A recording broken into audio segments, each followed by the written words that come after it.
नाज़िम ठिकराटो जे गुलशन model school में सिंधी सकाफ़त ऐं तालीम के हवाले से शानदार प्रोग्राम मुनक़द कियो वियो। उन हवाले से रिपोर्ट करे रहियो आहे अरबेलो महतम।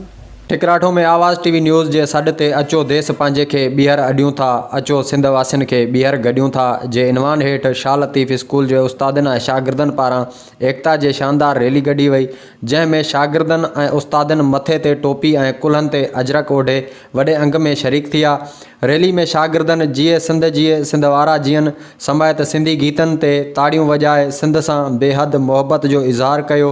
रैली में मौजूद उस्तादनि ऐं शागिर्दनि आवाज़ न्यूज़ सां ॻाल्हाईंदे चयो त सकाफ़ती ईद मल्हा रहा आहियूं आवाज़ टीवी सां गॾिजी Shah Latif model elementary school Sindh education foundation जे सहकार सां हर साल मल्हायो वेंदो आहे, भरपूर मल्हायो वेंदो आहे। इन जो मक़सदु इहो आहे त असां पंहिंजी धरतीअ सां केतिरी मोहबत था कयूं ऐं असांखे पंहिंजी सकाफ़त केतिरी प्यारी आहे।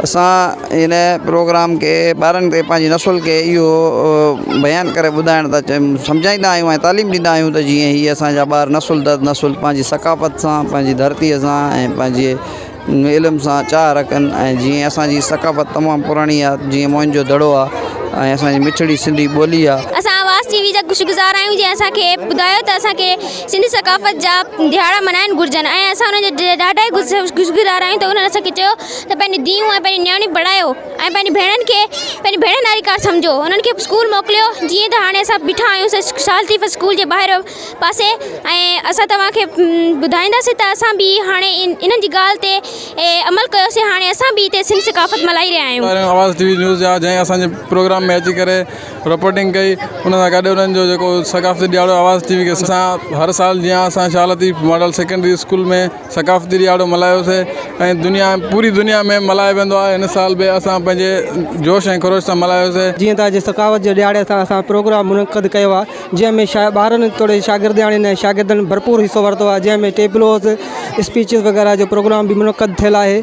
ऐं असां तमामु इन ॾींहं ते ख़ुशी ईद जीअं ख़ुशी मल्हाईंदा आहियूं ऐं पंहिंजे प्रोग्राम जे मुताबिक़ ॿारनि खे ॿुधाइणु चाहियूं था त असांजा सकाफ़ती ॾियारो जेको आहे असांजा वॾड़ा जेके आहिनि उन्हनि जा जीअं मिसाल तौरु असांजा रहणी करणी तहज़ीब सकाफ़त जे हवाले सां असां इन ॿारनि ताईं इहो पैगाम पहुचाइणु चाहियूं था त असांजा वॾा कीअं रहंदा हुआ ऐं असांजूं पुराणियूं कीअं रवायतूं रस्मूं हुयूं, उन्हनि खे असां नई नसल ताईं डेडिकेट करणु चाहियूं था। आवाज़ टीवी जा नायत ई शुक्रगुज़ार आहियूं जंहिं असांखे फुल कवरेज ॾिनी। हिननि वधीक चयो त हर साल जीअं हिन साल बि आवाज़ टीवी न्यूज़ जे ॾिनल इनवान हेठि एकता ॾींहुं भरपूर नमूने सां मल्हाईंदासीं।